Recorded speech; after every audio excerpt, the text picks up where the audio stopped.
The ROG Phone 9 Pro seems to be a phone that is meant to be used in 2025. It's insanely fast, it doesn't overheat when you play games, where it can even play PC emulation games too. So in this video, I'll answer two questions. Is this the final boss of all smartphones, and is it worth it? Now, first of all, this has to be the most unique unboxing experience ever. The way the phone just rises up when you first open a box really reminds me of a character stepping up on stage like, "Welcome, chosen one." So here's what you get when you unbox the package. A 65-watt fast charging brick, a braided USB-C to USB-C cable, a ROG branded SIM ejector tool, a phone case, and the paperwork. So yes, a very nice unboxing experience indeed. Now, ASUS has really nailed the art of making gaming smartphones because this looks premium, but it doesn't look like a toy or screen gaming phone. They've toned down the design but add some layer of sleekness. Besides the matte textured finish, there is a metallic band breaking the design into two sections. The overall textured feel at the back not only made it super nice to use daily, but also game for long periods of time, since it is a gaming smartphone anyway. But speaking of which, the camera bump design was the only giveaway that this is a gaming-centric phone, especially with the red line towards the bottom right of the camera bump area. So the phone has a plethora of buttons included. Now, some you can see, some you can feel.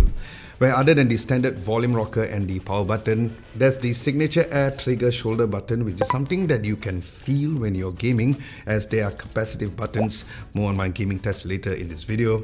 Now, speaking of not seeing, a clever feature that ASUS have added is the hideable anime vision display. Now, this is a fully customizable LED panel that can display useful information in a glanceable notification, where it gives you the battery life, the time, or even customize it in the settings to whatever you want. Where you can even play some old school mini games at the back as well, which was nice and a very unique feature as well, where I did ended up appreciating this anime vision display a bit more than I really expected.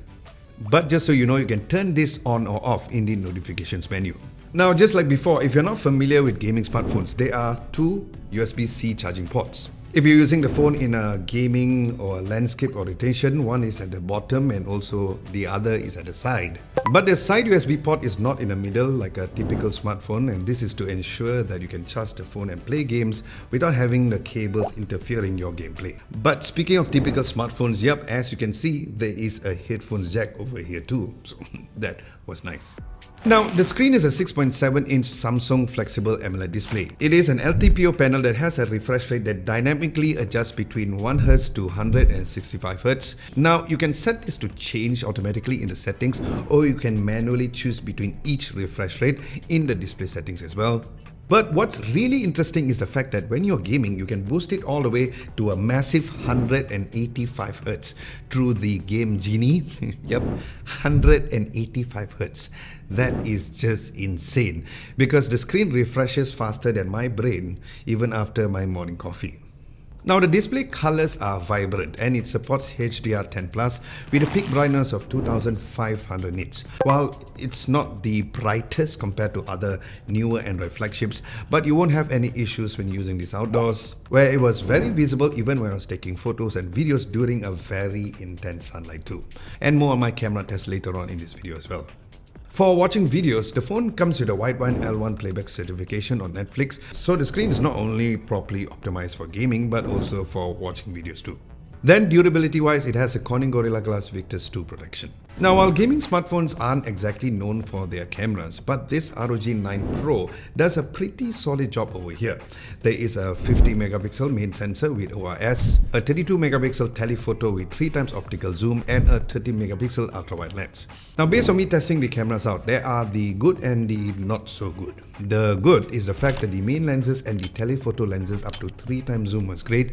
The portrait mode for the rear camera, specifically for the 2x and the 3x, and the selfie portrait were really nice too. Stabilization for video was really great since it has OIS for the rear cameras, where you can record up to 8K 30 FPS. But the not so good is the 1x portrait mode, which had a HDR kind of effect. The nighttime photos were just decent, and the front cameras, especially for the video cameras, is totally not good.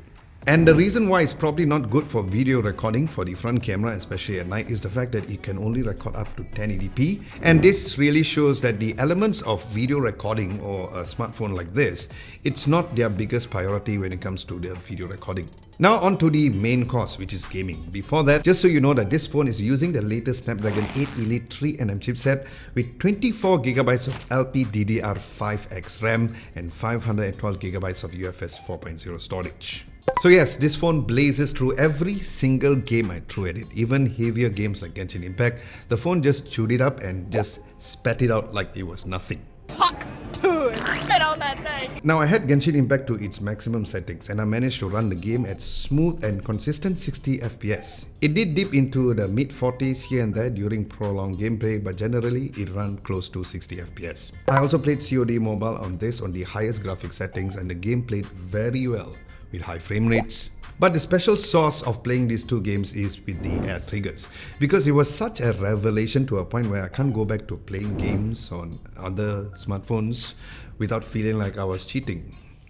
Yeah. But what else is missing is a like to this video if you guys are enjoying it so far. And a subscription will be lovely too, as we are on the way towards 200,000 subscribers here in the channel, so thank you very much in advance. Now, one thing which I was a little concerned about testing this phone is the heat issues on the Snapdragon 8 Elite chipset. Because up until now, there are some online reports that mention that some people are experiencing some overheating warnings and some crazy high temps. And thankfully, I didn't encounter these issues, while I did experience some level of warmth during playthroughs, but it was nowhere near as expected or reported online. But there was only just two times when it was really hot to the touch, and that was not when I was gaming. But it was when I was taking photos and videos consistently during a very harsh daylight. So yeah, it seems like the combination of the phone's GameCool 9 thermal system together with ASUS software, it tackled the gaming performance head on. Then to test the chip even further, I tried emulating games as well, where I went as far as trying PC game emulations too, and the results were surprising. Now PS2 emulation ran unsurprisingly well, with consistent 60 FPS throughout the multiple of games available. Now PC emulation is something that I never tried before on a smartphone, so I was really excited to try on this. Now I tried GTA 5 and to my absolute surprise, the phone managed to run the game smoothly at around 40 to 60 frames. So yeah, this goes to show how far technology has come, where it shows just how powerful that this phone is too, because never I could imagine playing actual PC games on a mobile device like this. Then the dual front-facing speakers were loud and the audio was clear and perfect for gaming without any headphones, which I tend to do a lot. But if you're someone who loves gaming accessories, ASUS has a lot of the ecosystem of add-ons like the Aero Active Cooler or the ROG Tessen controller to take your gaming experience to the next level.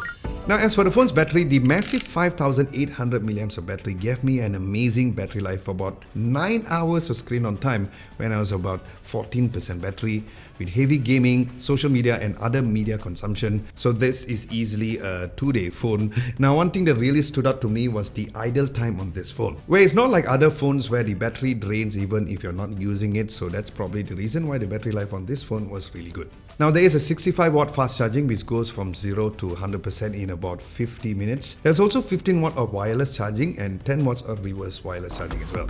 Now ASUS have kept things simple on the software side. The ROG UI is clean, snappy and packed with gamer-friendly features. Now I have to mention about the haptics of the phone because it is the best that I've ever tested so far, even beating the Google Pixel 9 Pro XL. Review on that coming soon, or by the time you watch this video it might be out, so stay tuned for that. Now there is the X mode for optimizing performance during gaming. The Armoury Crate app lets you to fine-tune every aspect of your gaming experience, and the phone also runs on Android 15, where ASUS have promised to have 2 major Android updates with 5 years of security patches. Now that is not the best policy compared to other smartphones, but it is pretty decent for a gaming phone.